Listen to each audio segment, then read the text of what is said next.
Сайн байцгаана уу? Бамби ТV байна. Та бүхэндээ бидний хайр төрхөн Жаншиж жүжигчний гол дүр тоолсон Азийн хоттой гүнж киног товчлон ярьж өгөхөөр бэлдсэн байна. Бидэндээ хамтаагаарай. Жан гэр бүлийн жинхэнэ охин буюу Жинхуа ирсний дараа тэд өргөмөл охин болох Жамё гэрээсээ хөөж байгаагаар кино эхэлнэ. Гэвч тэд өргөмөл охин нь Тэнгэрийн бурхан байсныг мэдээгүй.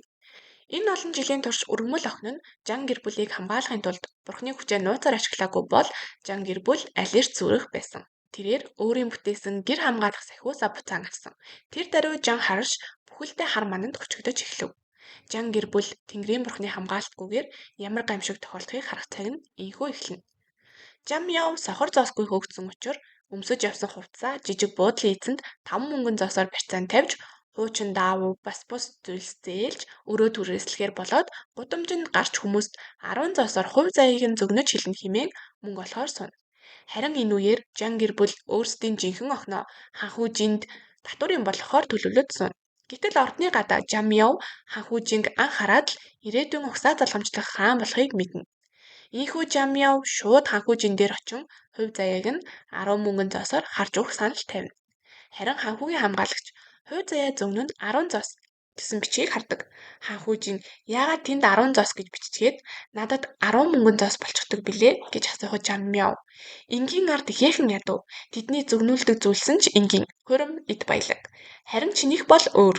Энэ бол амнаас аврах зөгнөл гэж хэлэхэд ханхүүжин яаж өөрийнх нь нүхлийг харж байгааг сонирхоход тухрун заагаад энд хар энерги цугларч аюулын шугам огтлцсон байна.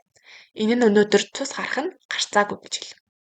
Жин ханхүү түүнийг яаж энэ чадварыг эзэмсэнийг сонирхоход Жам яв хэлэх үггүй болж гацгаад өргөж авсан ихэн жинхэнэ охинтойгоо гинт гарч ирэн өргөж авсан ээж нь Жам явг хүүхэд байхасаа л асуудал таригч байсан. Өнгөрсөн жил манай шивгчин ганцхан цайныг ус хагалсны төлөө тэр маш хүчтэй зодож 3 сарын турш орносоо ч босож чадахгүй болгосон гэхэд Жам яв түүнийг шоолж худал ярьсан тухай хэлэхэд жинхэнэ охин нь их л ээлдэг царайлж манай их Жан гэр бүлийн тансаг амьдрал хэтэрхий их тассан тул цаашид хэцүү амьдралаар амьдрахгүй тул ийм илдэг төв зохиож байна гэв. Үргэлжлүүлэн Жам яв зориуд бусдыг хуурч байхаа тухай хэлэхэд Жам яв тэссэнгүү Жинхуагийн урвалыг том зайц мэд болгож орхив. Жинхуа яасан бэ? Ээжээ, миний хил тасарч ашиг боллоо. Юу? Хилээ? Чиний уруул. Үнэхээр амнаасаа болж асуудал үүсгэх юм. Ээжээ, эмч. Хурд эмч юу явъя? Хурдал. Өргөж авсан ээж нь охиноо дагуулan эмч болохоор яаран тэндээс явна. Жин ханхүү Жам явд 10 мөнгөн зоос өгөөд яаж аюулаас зайлсхийх тухай асууна. Жам яв баяртайгаар зоосыг аваад хэд хоногийн турш ус руу ойртож болохгүй гэж хэлнэ. Жин ханхүү хариуд нь хэрв худлаа хэлсэн байвал толгоогчон аавна шүү гэд яв. Жам яв дэм буудлд ирэхэд буудлын эзэн өрөө төлөхийг шаардахад Жам яв маш тайвнаар буудлын эзэнд хоол бэлт гэж хэлнэ. Үүнийг нь гайхсан буудлын эзэн өртөө хүмүүс нь бүр дарга болж байх шивдээ. Өнөөдөр өрөө өгөхгүй бол зээлийн хүүг 2 нугална хэмээн айлгахад Чиний бизнес сайн байж болно. Бусад зүйл сайнгүй бололтой. Эрхэм хуршүүдээ сонсцгоо. Манай буудлын эзэн царай зүсэн бараан хөлн сулраад орон дох ажлаа 10 минут ч хийж чадахгүй болжээ. Буудлын эзэн сандран Жам явгийн амийг таглан 10 өдрийн түрээсийг нь тэглэж энэ өвчнийг эмчилж чадах талаар асуухад Жам яв төөнөр гартаа гаргаж ирээд асааж буудлын эзнийг гидсэнд нь зоо. Төөнөр ундрахад буудлын эзэн ингээд л болоо юу хэмээн сэтгэлээр унахад Жам яв туршиж үзээд л басан эсхийг мэд ихнэр чин одоо ирж яваа гэхэд удалгүй ихнэр нь орж ирэхэд буудлын эзэн ихнэрээ өргөн дээд давхар руу гарна. Жам яв өөртөө бэлдүүлсэн хоолоо идэж суухад өргөж авсан эцэг нь яарвчлан хаалгаар орж ирэнгүүтээ Жам яв загнаж ихчигээ дээрлэхэж болохгүй. Хэл. Жинхуад яг юу хийсэн бэ? Сүртэй юм шээ. Зүгээр л тэрэнд юуг амнаасаа гаргаж болохгүйг зааж өгсөн. Өдөр бүр тасганы үдэнд чанга яригчиг орилж байдаг. Өтгөн ялгадас гаргаж байгаа л юм шиг. Хүн байна уу? Яг одоо тэрнийг эндээс хөөж гарга. Жам яв мөчөөгөө өгөхгүй байгааг харсан өргөж авсан эцэг нь ихэд урлан энэ буудлыг нураа гэж ажилчдаа тушаахад буудлын эзэн бууж ирээд манай ажилчид илүү хүчтэй гэд Жан эцгийн дагуулж ирсэн хүмүүсийг зодож хөөж гаргана. Үүний дараа буудлын эзэн Жам яв руу инээмсэглээд өвчнийг нь эмчилсэнд ихэд баярснаа илэрхийлэхэд өвчин нь гүйцэд эмчлэгдээгүй нэмж 50 мөнгөн зоос өгөөд эмчлэх юм ав гэж хэлдэг. Чи яагаад дээрэмдээд авч болохгүй гэж? Би одоо дээрэмдэж байна штэ. Чиний зөв болог. Энэ удаа баяжлаа шүү чи. Буудлын эзэнд өөр сонголт байхгүй тул 50 мөнгөн зоосоо өгөөд бүрэн эмчилж өгөхийг хүснэ. Мөнгийг аваад Жамяв энэ бол дөнгөж эхлэл. Надад өнөөдөр дахиад 300 мөнгөн зоос ирэх болно гэв. Тун удалгүй Жин хаан хүүгийн хүмүүс ирээд Жамявгоос тусламж хүснэ. Нөгөө талд жинхэнэ охин Жинхуагийн урал дөнгөж идэж байх ба Жамявгийн хүч чадлыг гайхаж тэрнээс илүү хүчтэй болохын тулд хар шидээр эцэг эхийнхээ анзыг сорон хүчээ нэмэнэ. Энэ үед ээж нь яаран ирээд Жин хаан хүү хүнд өвдөж ах нь ордон руу эмчилгээр явсан. Хэрэв ах нь эмчилж чадахгүй бол толгоогоо хүртэл ахуулах байх гэж хэлэхэд Жинхуа ээжигээ тайвшруулж ах нь алдартай эмч учраас заавал эмчилж чаднаа гэж хэлнэ. Энэ үед Жин хаан хүү орон дээрээ ямар ч ухаангүй хэвтэнэ. Ордны бүх эмчнэр эмчилж чадахгүй аргаа барж лам дуудаж үзүүлэх тухай хэлэхэд Жан охтын хүү шоолж эзэн хааны эмчнэр бүгд чадваргүй зөвхөн бие л эмчилж чадна гэж бардамнав. Тэрээр Жин хаан хүүг үзээд бүх чадвараа ашигласан ч эмчилж чадсангүй. Хаан хүү 3 хоног л амьдрах настай гэж хэлв. Энэ үед Жамяв орж ирээд ахынхаа яриаг таслахад гүнж түүнээс дүүг нь авч чадах эсхийг асуухад Чаднаа. Гэхдээ мөнгө зарцуулах хэрэгтэй. Хэдийг авах юм? 100 ланг. Үүнийг харсан ах нь мэлт гайхаж гүнжид энэ хүн бол Жан гэр бүлээс хөөгдсөн хурамч охин. Олон жил жинхэнэ охин шиг дүр эсгэж Жан гэр бүл тансаг амьдралаар амьдарсан. Одоо хөөгцнийхөө дараа гудамжид бусдыг мэхлэж мөнгө олж байгаа гэж сонссон. Арай. Чи эрхэмсэг гүнжтэн наад шиг хүнд хуурдагдана гэж бодоод байгаа мó? Наад шиг хүнд штэ. Энэ үгийг сонссон ах нь хэлэх үггүй болж амаа тат гэж загнахад гаднаас шивгчд 100 алтан зоос барьж орж ирнэ. Гүнж Жамявд дүүг нь аварч чадахгүй бол толгоогч аав шүү гэж анхааруулна. Үнийг сонсон Жамяв дахиад 5,000 зоос шаардна. Гүнж хэлэхдээ дүүнийх удаан ухаангүй хэвцэн. Хэрэв амьсгалахгүй байсан бол бараг л оршуулганд нь бэлдэх гэж байлаа гэв. Жамяв гараа эргэлдүүлэн 3 дахь нүдээ нээн харахад ханхууд муу ёрийн сүнс наалцсан байгааг харна. Муу ёрийн сүнсийг устдаа аяг руу хийж таглахад бүгд дүр үзүүлж байна гэж шоолоход биер авч шар цаасан дээр үсэг бичээд вааранд нуглан хийж Жин хаан хүүгийн аманд уулгах гэж байхад нь ах нь зогсоож ийм хачин залмихийг Жин хаан хүүд ашиглаж болохгүй гин. Жамяв ахынхаа ангаах чадвар нь хаан хүүг аварч чадаагүйг хэлэхэд ах нь энэ байдлаараа Жин хаан хүү өөхөх юм бол өөрт нь гай авчирч магадгүй гэж бодоод гүнжид Жан гэр бүл аль хэдийн энэ хүүхнээс бүх харилцаагаа тасалсан. Жин хаан хүүг аварч чадахгүй бол толгойг нь хідэн хэсэг тастаж хотын төвд 3 хоног өлөг гэж хэлнэ. Харин Жамяв инээмсэглээд хэрэв би Жин хаан хүүг аварчих юм бол яах юм гэж асуухад ах нь өөрийн албан тушаалаар газар дээр нөхөд бэлэн гэхэд манай хүн наа чи хангалтгүй нэмээд хувцаа тайлаад хотын төвөөр би чадваргүй гэж дуугараад 3 ториод гүү гэж хэлнэ. Жамяв шивчлэгтэй усаа Жин хаан хүү дуулаад сэрэхгүй байгаа учраас 3 удаа хүчтэй алхахад ах нь яарвчлан болиулж Жамявг авч баривчилж явахыг тушаана. Жамяв шивчлэгтэй сахиусаар хамгаалагчдыг согсоож Яаж байна? Сэрчгэлээ шүү. Яагаад ийм шууган тавиад байгаа юм бэ? Жин хаан хүү сэрээд Жамявг юу хийж байгааг нь асуухад чамайг аварч хэдэн зоос олох гээл гэж хариулна. Гүнж амлсан 5,000 алтан зоосоо өгөхөд ах нь атаархаж хаан хүүгийн сэрсэн нь өөрийнх нь зүү тавьснаас болсон. Энэ хүүхэн юу ч хийгээгүй гэхэд хаан хүүг аварсан нотлох шаардлагатай болж муу ёрийн сүнсийг бүгдэнд нь харуулахар болно. Сүнсийг аягнаас гаргаж харуулхад бүгд итгэж ах нь хот тойрч нүцгэнгүүхийн оронд яах аргагүй 3,000 зоос өхүүрийн бичиг бичиж өгнө. Жамяв муу ёрийн сүнсийг яагаад дахин төрхөөр яваагүй хорогдож үлдсэнийг асуухад тэрээр шилдэгт бүжигчин байсан ба 10 жилийн турш 800 зоос цуглуулсан ч түүний хайртай залуугийнхын шалгалтанд 800 зоос хэрэг болсон. Тэнцнийхаа дараа заавал авцуна гэж хэлсэн учраас 800 зоосоо өгсөн. Харин хайртай залуу нь шалгалтандаа тэнцсэн ч сайдын охинтой суухын тулд өөрийг нь алж худагт хаясан. Өгсөн 800 зоосоо авч өөртөө цаас шатаалгахын тулд сүнс болж хоригдсон байжээ. Ингэж хөөрхөлтөд өгсөн сүнсэнд цаас шатааж өгч хүн байдаггүй гин. Жамяв сүнсний үрийг авч өгөн 400-400-аар нь хувааж авна гэж тохиролцоход хаан хүү сүнстэй хүртэл наймаалцаж тал мөнгөний авах гэлээ гэж шүмжлэнэ. Харин гүнж Жамявг хаан хүү тохирох хүн байж магадгүй гэж үзсэн тул Жин хаан хүүг түүнтэй хамт явахыг санал болгоно. Ийхүү Жамяо ерөнхий сайдын гэрт очин Ли Эрхмээс үрийг нь нэхэж эхнэрт нь үнэн үрийг нь хэлэхэд Ли Эрхэм мэлдсэн учраас үннийг хэлүүлэх шившлэг туханд нааж үннийг нь хэлүүлнэ. Тэнийг эмэгтэйг 800 лангаар зайлшиг. Үнэхээр тэнийг эмэгтэй намайг шалгалтад бэлдэж байна гэж үнэхээр бодсон шүү. Намайг өөрийн ирээдүйн хурмын мөнгөө бэлдэж байхад тэр үед зүй шианд тэрний найз охтоор үйлчлүүлж байсан юм аа. Бүх үннийг нь мэдсэн эхнэр нь салахаар явдаг боловч Ли Эрхэм ерөнхий сайдын хүргэн болоо гэж би сангийн сайд хിവэрэ шүү.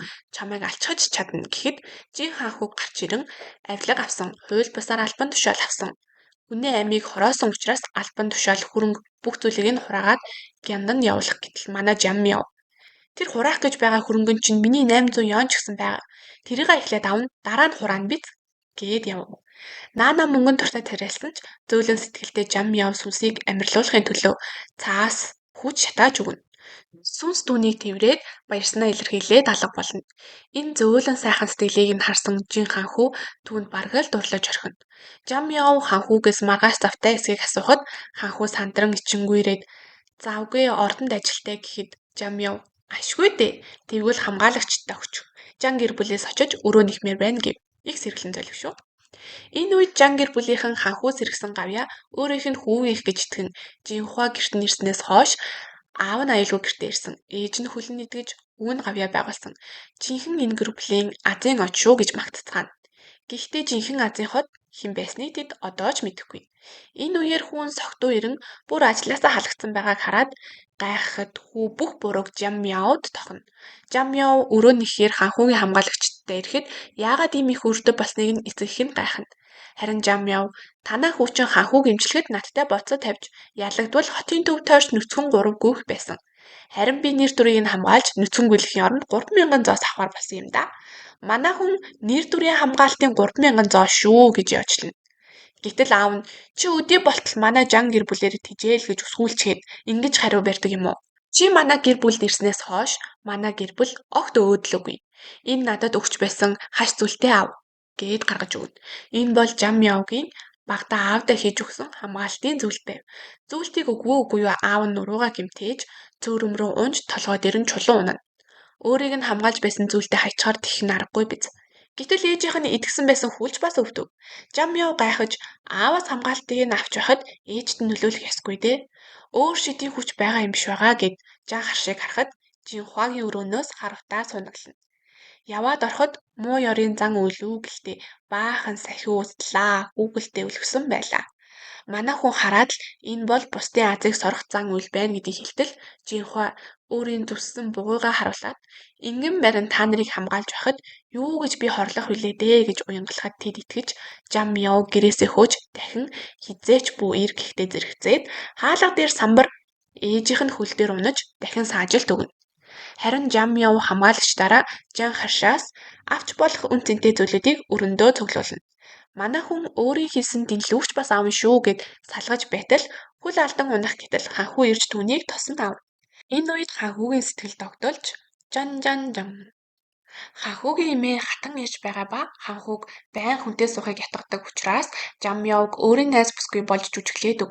Хариуд нь 500 лан алтан зоос өгье гэхэд Жамяо 1000 лан алтан зоосоор тохирбол тохиръя гэнэ.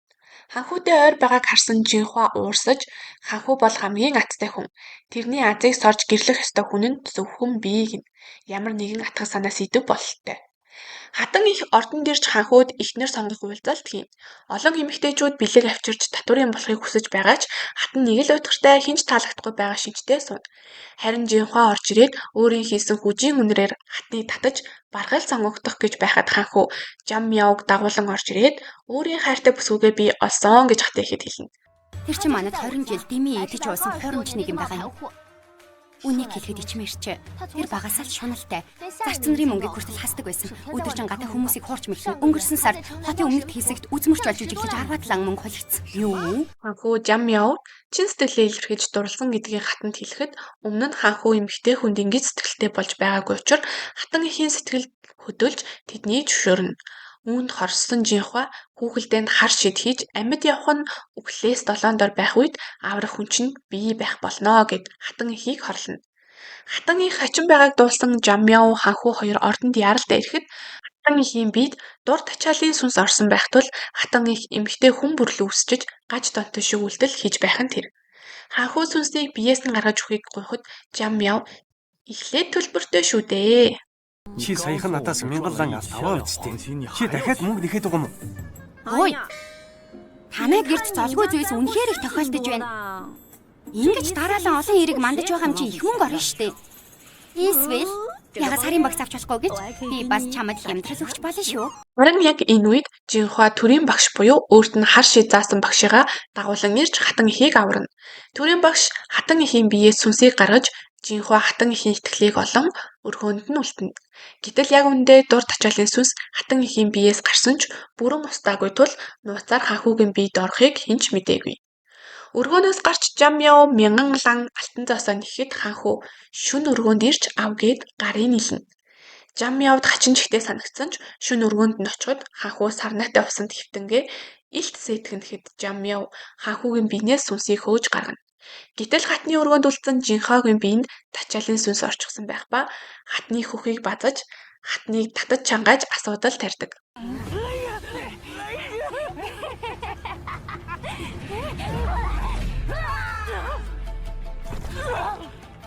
Төрийн багш чинь яаж чадаагүй намайг чи яаж чадахгүй гэхэд жам яв шидээ ашиглаж түүнийг хөдөлгөөнгүй зогсоож хоосон гараараа ташуурдаж эхэлнэ.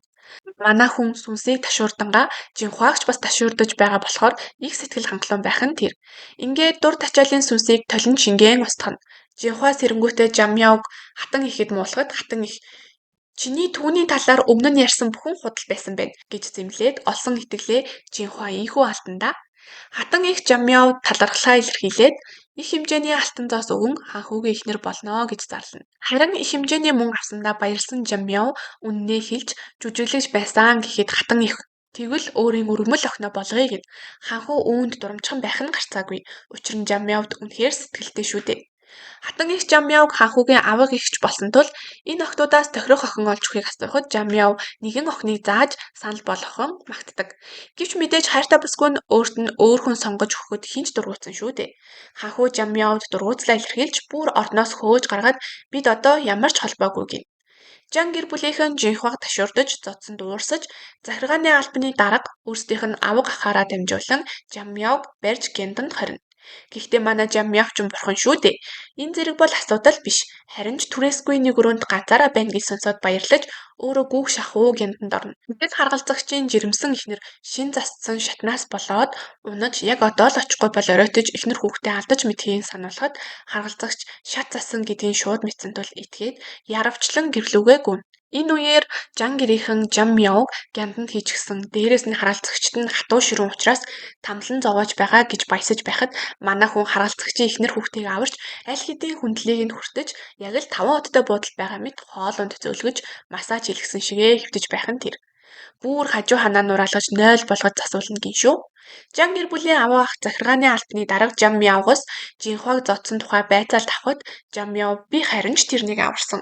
Бүр хатан их гүнж хоёрч гэрчлэн гэхэд тийм хүндтэй хүмүүс тэрнийг гэрчлэнэ гэдэгт хэн ч итгэсэнгүй. Удалгүй хатан их гүнж хоёр өөрийн биеэр ирж хэргийг гэрчлэхэд бүгд хэлэх үггүй болно. Харин жам яв өөрийнхөө 20 хүрээнд хатан гүнж хоёрыг дагуулan орно. Хатан их гүнж хоёр жам явг эндээс гарахаас нааш бит хоёр ч бас гарахгүй гэж мэдэгдэнэ. Бүгд цочирдож хааны удмын хүмүүс гянданд байж болохгүй шүү дээ хэмэж гаргах бүх аргаа хэрэглэнэ. Захиргааны албаны дарга жан гэрийнхнийг зэмлэж байхад ханхүү ирж ордонд найр удахгүй болно. Хатан их гүнж хоёр байхгүй гяндан байгааг хаа мэдвэл чиний албан тушаалыг хурааж аваад зогсохгүй толгоогч нь тасна. Чиний гуйх ёстой хүн бол хатан их гүнж хоёр биш. Гяндан тэнгэрийн ордон болгоод би жам яв гэж хэлнэ. Захиргааны албаны дарга жам явгаас Амин зүгээр л гараад ир. Таны сайхан сэтгэлийг би олж харсангүй. Та үнэхээр нар шиг гийсэн сэтгэлтэй хүн юм аа. Намайг өршөөж болгоно. жан гэрийнхнийг зодож гянданлоо оруулахад жам яв эднэртэй л хамт байхгүй шүү гэд ингэж нэг гяндангаас гарна. Жам яв ханхүүтэй гадуур алхаж байтал нэгэн гудамжинд үзүүлбэр үзүүлдэг гэр бүл тусалж аавынх нь нурууг имчилж хүүд нь 20 мөнгөн зоос өгсөн нь үнэн хэрэгтэй хичнээн зөөлөн сэтгэлтэй хүн болохыг харж болно. Үүнд сэтгэл нь хөдөлсөн ханхүү түүний хүссэн бүхнийг энэ үгүй надтай гэрлээч гэж санал тавьдаг. Харин энэ үеэр Жинхуа мөчөөгөө өгөхгүй төрийн багшаасаа сүүлийн боломж олохыг хүсгэд төрийн багш нь 10 жилийн өмнө өөрийг нь аварч байсны хариу болгож хааны ордонд игцэн өмнөнийг шийдвэл хатан хааны ивэлийг хүртэх ганц л боломж бий хэмээн шивслэгтэй сахиус өгнө. Гэвтэл ордны өргөөндөө хааны хатан чөтгөртөө тэмцэлдэж байгаа аятаа өөрийгөө энд тэнд зохиж орилж хашгирч юмнаас айсан шинжтэй бөөнл юм болж байна. Жинхуа орж ирэн төрийн багшийн өгсөн сахиусаар өргөөнд тайван байдлыг авчирч оронд нь өөрийг нь Жин хаахуудыг гэрлэх зарлиг гаргахыг хүснэ. Хааны хатан зөвшөөрч юуны өмнө Жан гүнж болгох зарлиг гаргана. Харин Жин хаахуу Жам Яв хоёр гэрлэлтээ хаанаар зөвшөөрүүлэхээр ордонд ирж таарна. Жин хаахуугийн чин сэтгэлийг харсан хаан зөвшөөрөх гэтэл Жинхуа хатан хааны зарлигийг авчран Жин хаахуудыг гэрлүүлэх болсныг хэлнэ. Хаан зарлигийг үзмэгцээ үнэхээр хатны зарлиг мөн болохыг хараад хатны хаан байгааг асуухад өнөөдөр өвдсөн тул ордноос гараагүй гэж боол хариулна. Хатныг өвдснийг сонсоод бушуу дүргэн хатны өргөл рүү очиход үнэхээр байдлыг үтэж хатан ийш тийш орлон айсан байдалтай өгтөнө. Жинхуа аль хэдийн арга хэмжээ авч хатныг аварсан гэх боловч Жам Яв энэ бол арга зах төдий л арга. Асуудлыг үнсээр нь үгүй хийхгүй бол арилахгүй гэхэд хаан хэрхэн аварч чадахыг асууна. Жам Яв айл бүртнийг асуудал байдаг байхад танаад бүр дөрвийн дөрв байна гэд зоо шитгэхэд үнэхээр дөрвөн товшин сүнс хатныг алхаар бүчин зогсож байх нь тэр. Тэр дөрвүүлээ хааны өөд болсон татвар эмс байж. Харин яагаад хатныг алах гээд байгаа нь хачин санагдана. Дөрвөн татвар эмс хэрхэн өгсөн тухай хатан юу ч хэлэхгүй байсан тул өөрсдөр нь яриулахаар болно. Манай Жам Яв яаж боломжийг алдах вэ? Тэнд сонсохыг хүссэн бүх хүмүүсээс мянган зоосын татвар авна. Ийхүү төлбөрөө сонголуулж дуусаад сүнсээр яаж өөд болсныг нь яриулж эхэлнэ. Эхний татвар юм хааныг ордноос гарсан өдөр хатан мансууруулах бодистой хүнчлөөр нүүрийг нь таглан амийг нь хөнөөсөн. Хоёр дахь татвар юм хатан мөсөн нуурлуу түлхэн амийг хөнөөсөн. Гурав дахь татвар имийг үртэй нь хамт им өгөн хороосон. Үүнийг сонсон хаан ихэд уурлан хизээч чамайг үртэй болж чаддгүй гэж би буруутгаж байгаагүй. Хинээч дутуу хайрлаж байгаагүй атал яаж юм хорон санаа агуулж чадваа? Гадагшаа гаргаж даруй цааслах тушаал өгнө. Цаацлуулвал Жинхуагийн ганц арга хийх осон болох учир даруй хатны эцэг болох Жанжиныг дуудуулан хатныг авруулахаар авчирна. Жанжин хатныг өршөөж цаацлалгүй зүгээр цүлхийг гуйна. Хаан зөвшөөрөөгүй Жанжин хааныг алахыг завцсан ч Жин хаахуу хамгаалж тулалдана. Арга мөксдөж хамгийн хүч султай гэж бодсон Жам Явг барьцаалан Жин хаахууг сэлмээ болгохыг тушаана. Гэтэл яг үндэ хамгийн хүчрхэг бурхан авчихснаа мэдэхгүй өрөвдөлтэй ч юм да. Манай хүн Жанжин авч явж хаанаас ургаж хааныг хороосон хүн ямар там дундгийг харуулчаад ирнэ. Жанжин байдгаараа айж ухаан алдан унана. Хаан Жинхуагаас гүнжийн цолыг буцаан авч сүйг цуцлана. Харин ам аварсан Жам Яв Жин хаанхуу хоёрт хурмын бэлэг болгож их эд баялаг өгнө. Үүний дараа хаан ширээнээсээ бууж ууланд даяачлан Жам Явд шав орсон байдаг. Жан гэр бүлийнхний манай Жам Яв өршөөж гиндангаас гаргасан ч Жинхуа Жам Явг хааны хатан болж байгаад хорсож ахыгаа усны зүйлдер зоож амийг нь хороогоод Жам Явг буруутан болгож хатны ширээнээс буулгах санаа агуулна. Харин ах нь алуулсны дараа сүнс болж Жам Яв дээр очиж бүх буруугаа хүлээн Жинхуа гэрт ирснээс хойш гэрийнх нь бүгд Жам Явгаас нүүр буруусна нь сэжигтэй санагдаж байгаа тухайгаа хэлнэ. Жинхуа өөрийг нь бас алсныг ч хэлнэ. Хидээд гисэн ч хийсэн үйлийнхээ үрийг эдэлж хар сүнснүүдтэй хамт замхан алга болно. Жинхуа Жин хаанхуугийн будааны боовонд өөртөө дурлуулахаар хийгээд эцэг их дээр очиж ахыгаа хүсэн байхыг харуулах бөгөөд зоож алсан хүний үсний зүйлт нь Жам Явгийнх байх нь тэр. Үүнийг харсан эцэг их нь даруй Жам Яв дээр очиж хүүгийнхээ амийг нэхнэ. Жам Яв ахыг нь хороосон үсний зүйлт өөрийнх нь мөнж аль эрт Жинхуад өгсөн гэдгийг хэлэхэд ээж аав нь бас л итгэсэнгүй. Жам Яв буцалсан халуун усаар Жинхуаг сүрдүүлэхэд Жинхуа ахыгаа алсан гэж үннээ хүлээн. Эцэг их нь өөрт нь тийж сайн хандаж байхад ахыгаа яаж алж чадаж байна хэмээн уйлахад Жинхуа жишимчгүй. Би төрснөөсөө хойш зов зүдэрч байхад та нар хаана байсан юм? Бүх зүйл та нарын буруу гэж эцэг ихтэй буруу тохино. Харин Тэнгэрийн бурхны туслах гарч ирэн Жинхуаг өргөж авсан их нь маш сайн хүн байсан ба өөрийнх нь төлөө 40 жилийн турш хүнтэй суулгүй өсгсөн ч хариуд нь Жинхуа түүнийг алсан. Чинээлэг амьдрал өгч чадаагүй учраас алж азыг нь хар шидээр сорсон гин. Бас Жан гэр бүлийн бүх азгүйтэл өөртөө холбоотой гэж хэлчихлээ.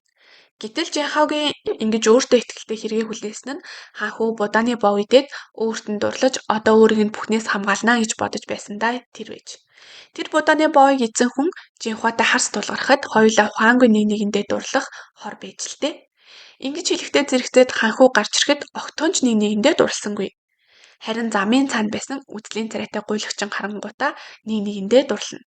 Өмнөх хэрэгтэй тэр хайрцагтай будааны боомноос ханхуу идэх гэтэл жам яв гарч ирэн болиулж дээр нь цацсан цагаан зүйлийг хуцаан дуусах төгсөн учраас ингэж их будааны гурил цацсан болтой гэд ордны гадна шидснийг нөгөө гуйлагчин олж идсэн байж л дээ. Михт мэхэндээ гэж ин л болж л дээ. Жинхуаг явсны дараа жам яв эцэг эхийнхээ шившлгийг тайлахад тэд гинэт нүдэн нэгтэх шиг болно. Бүх буруу жинхуагийн хар шидэнд тогтовч хэрэв тэдний зүрх сэтгэл жам явг чин сэтгэлээсээ харилдаг байсан бол жинхуагийн баг зэргийн шидэнд хизээж автахгүй байсан гэж хэлнэ. Харин жан эцэг их хоёр үхэн гэж айлган хатан болсон жам явгоор жан гэр бүлээ сэргийлэхийг хүснэ. Мэдээж манай хүн юу гэж нүрэх вүвдээ. Тэдний ам одоо үн цэнэгүй болсон учраас яхаа өөртөө мэд химээн орхино. Ингэж нэг жин ханхуу жам яв хоёр дараа төрөлтөөж хамт жаргалтай байхыг хүсэж байгаагаа илэрхийлэн аз жаргалтайр киномын дуусна. Цаашид илүү олон хятад драма товчлоо сонсохыг хүсвэл subscribe дарж биднийг дэмжээрэй.